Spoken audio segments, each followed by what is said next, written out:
Now, there is money that goes to agriculture, but that money that goes to agriculture for the most part is for agribusiness. It's not for food. It's for sugar, it's for GMO corn, and all that money goes off the island. So as far as our ability to create a multiplier effect with our food supply, which if I grow $1 worth of food here and I put it into the community, then it turns into $7 in the community. And that's pretty dramatic when it comes to our economy.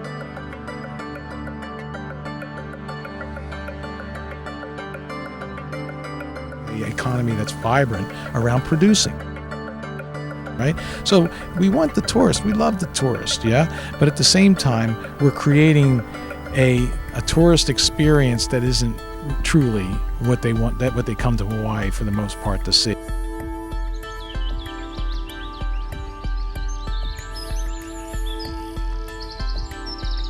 But there's a lot of people that come here who truly want to connect into paradise on earth.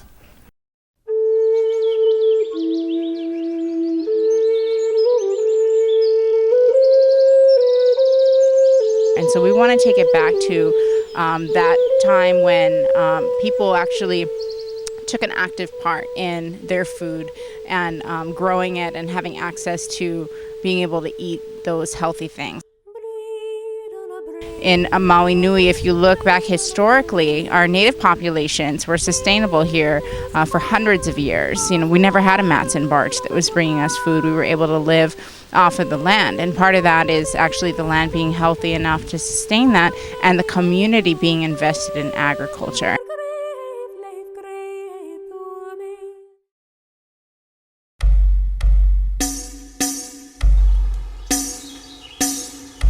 The one gift that we have here, which is truly a gift, is that we live on a biomass machine. Nature's not out to get us. That's the thing. You know, nature's here to support our well-being. We just need to slow down enough and see the value of what nature represents in our being well.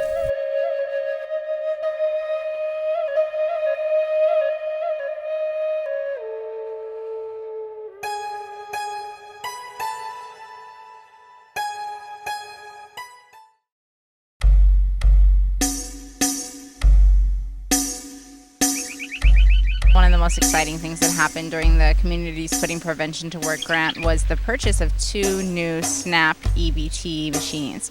SNAP stands for Supplemental Nutrition Assistance Program. It's a program under USDA, and it's actually what we know as food stamps. So people have EBT cards, and they're able to now take their EBT cards and purchase produce at farmers markets where the produce is local. It's a lot fresher than what they can get in the supermarkets, and it's a lot cheaper. So we're actually supporting local farmers. The farmers have seen a huge boost in sales just from the people coming up to the market now with their EBT, and it's just the beginning. I think we're going to have several new EBT machines that are going to be purchased in the next year to do the same thing. You know, we want to support local ag, we want to make produce more accessible, and we want it and need it to be cheaper for the people who need it the most.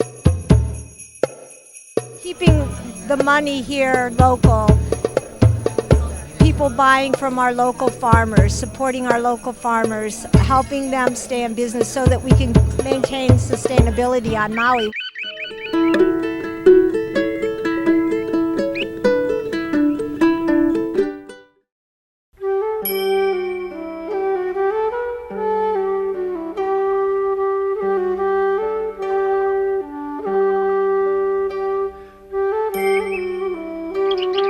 Has been serving our community for many years.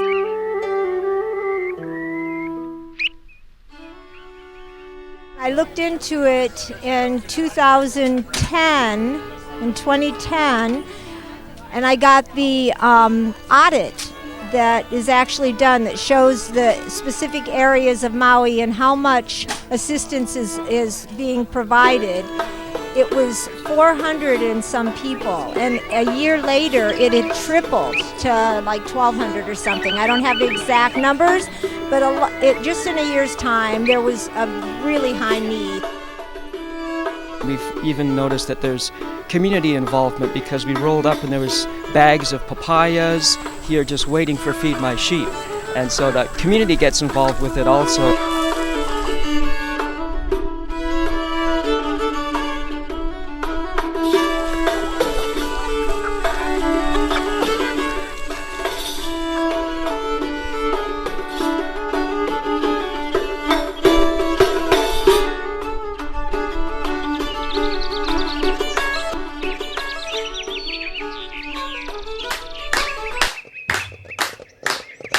So happy to work with Joyce, keeping people out of hunger.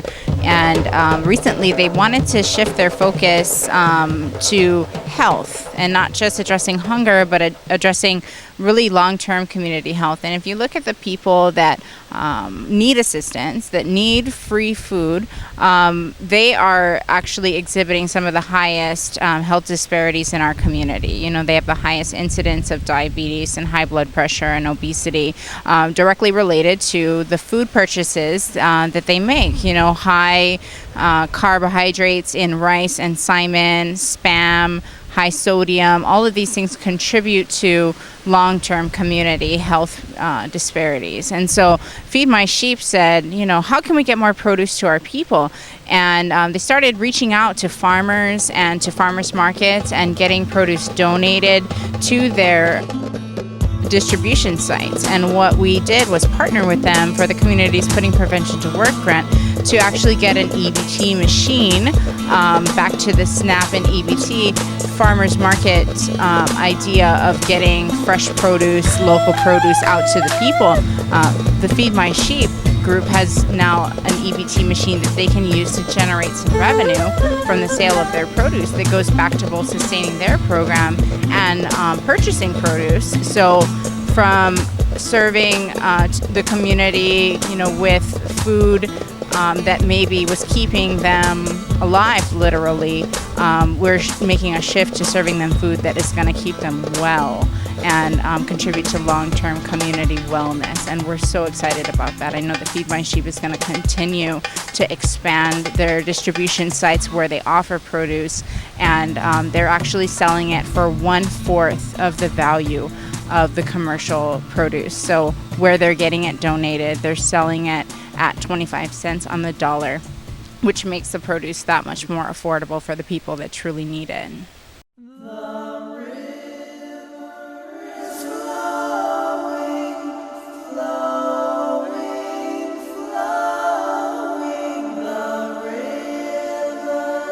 No, kela pomai kai ola. We are so grateful to all the members that have pulled together this event. We're saying again to the Chancellor first, thank you for your vision. Thank you for allowing this to happen. This is the first community garden on a UH campus. That says a lot. We're just delightful to have the community garden on our campus and to be working with all of our partners.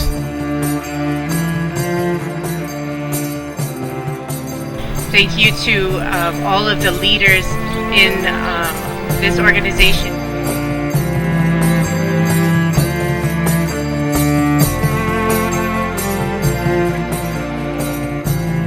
This is just the beginning. So there are so many people to thank. We couldn't do it all right now. But we know that the work is just starting, so we invite all of you to continue to help us with this garden. And we know that it will grow to its highest potential with all of you involved.